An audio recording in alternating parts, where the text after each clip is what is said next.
حضرت سیدنا عمر فاروق، سب بولیے رضی اللہ تعالی۔ حضرت عمر فاروق رضی اللہ تعالیٰ عنہ کا مبارک زمانہ ہے۔ حضرت عمر نے فوج بھیجی ایران کے حکمران کے ساتھ جہاد کرنے۔ ایران کے بادشاہ نے 2 عیسائی جاسوس بھیجے، کہنے لگا ذرا پتہ تو کرو مسلمانوں کا رات کا طریقہ کیا ہے، میں صف بندی کراتا ہوں۔ وہ ساری رات صف بندی کراتا رہا، 2 جاسوس آئے مسلمانوں کی معلومات کرنے۔ معلومات کر کے جب واپس گئے تو حضرت عمر فاروق رضی اللہ تعالیٰ عنہ کے سپاہیوں کو دیکھا، غور سے پلٹے تو بادشاہ کہنے لگا کیا حال دیکھ کے آئے ہو؟ کہنے لگا سارے مسلح پہ بیٹھے ہوئے، جتنے گھنٹے ہم وہاں رہے ہیں مجاہدین مسلح پہ رہے ہیں، یوں لگتا ہے جیسے ان کا دنیا داری سے کوئی تعلق۔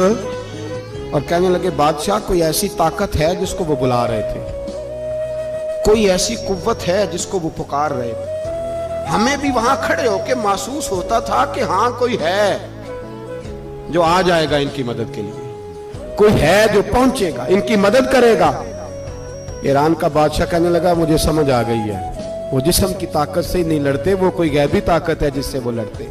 حضرت عمر بن جموع رضی اللہ تعالیٰ عنہ میدان احد میں 4 بیٹے لے کے آئے۔ کتنے بیٹے؟ بول کے بتائے۔ 4 بیٹے لے کے عمر بن جموع آئے، اور خود ایک ٹانگ سے لنگڑے سے آبی ہیں، ٹانگ چھوٹی ہے۔ حضور کے سامنے کھڑے ہوئے کہا محبوبہ میرے 4 ہی تھے، میں 4 ہی لے آیا ہوں، قبول کر لے۔ تو حضور نے فرمایا تو کیوں تلوار اوڑے آیا ہے، یہ تو نے کیوں گلے میں اسلحہ ڈالا ہوا ہے؟ کہا یا رسول اللہ میں نے بھی تو جانا ہے نا۔ تو حضور نے فرمایا 4 بیٹے جو ہیں۔ تو حضرت عمر بن جموع نے بات کی، صحابہ کہتے ہیں ہم لبوں سے مسکرا رہے تھے، آنکھوں سے رو رہے تھے، کیا عجیب انداز ہے۔ حضور نے فرمایا عمر 4 بیٹے جو آ گئے تو رہنے دے۔ تو حضرت عمر رو پڑے، کہنے لگے محبوبہ کیا لنگڑے جنت میں نہیں جائیں گے؟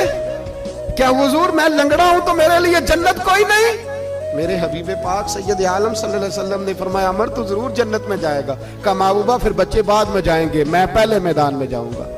ایک بی بی 4 بیٹے لے کے آئی احد میں، کہا محبوبہ کل کمائی تھی میں لے آئی ہوں، میرے پاس کوئی اور شے ہوتی تو میں بچا کے نہ رکھتی، بیٹے دے کے نا حاضری لگوا کے تو واپس دروازے پہ لے گئی۔ تو حضرت سیدنا عبداللہ ابن عمر فرماتے ہیں بی بی بول رہی تھی تو میرا جذبہ جہاد بڑھ رہا تھا، اپنے بیٹوں کو کہنے لگی میں تمہیں حضور کے پاس چھوڑ کے جا رہی ہوں، جب تم میدان میں گرو گے تو میں تمہیں دیکھنے آؤں گی، دیکھنا تمہاری پشت پہ کوئی زخم نظر نہ آئے، جتنے تیر کھانے ہوئے سینے پہ کھانا، اتنے تلواروں کے نیزوں کے زخم برداشت کرنے ہوئے یہاں کھانا، پشت پہ زخم نظر نہ آئے۔ حضرت عبداللہ ابن عمر فرماتے ہو بی بی کی گفتگو میرا جذبہ جہاد بڑھا رہی تھی۔ ایک بی بی 3 سال کا 4 سال کا بیٹا لیے رو رہی ہے، احد کا دن ہے، سہیلیاں پوچھتی ہیں تو کیوں روتی ہے؟ وہ کہتی ہے دیکھو میرا خاوند بھی بدر میں شہید ہو گیا، بھائی اور باپ بھی، دل کرتا ہے کوئی جوان بیٹا ہوتا تو آج مصطفیٰ کے ساتھ اسے ہی بھیج دیتی، کوئی جوان میرے پاس ہے ہی 3 سال کا تو کیا کروں، 3-4 سال کا بچہ کیا کرے گا؟ پتہ نہیں کیا دلیل آئی، اچانک اٹھی، بیٹے کو سینے سے لگایا، کپڑا ڈالا، مسجد نبوی پہنچ گئی۔ حضرت بلال کہتے ہیں مجھے ملی، کہنے لگی بلال مجھے پتہ ہے حضور تیاری کرا رہے ہیں جنگ کی، پر 2 منٹ اگر میری ملاقات ہو جائے۔ بلال حبشی کہنے لگے حضور ہم ایک بی بی ضد کر رہی ہے۔ حضور باہر آئے، کہنے لگی حضور میں فلاں کی بیٹی، فلاں کی بہن، فلاں کی بیوہ ہوں، میں نے بدر میں 3 شہید دیے ہیں، اب میرے پاس یہ 3 سال کا لال ہی بچا ہے، بڑا فخر ہے میرا، لوگ مجھے شہید کی بیوہ، شہید کی بیٹی، شہید کی بہن کرتے، دل کرتا ہے شہید کی اماں بھی کہیں جاؤں تو میرا بیٹا لے لیں۔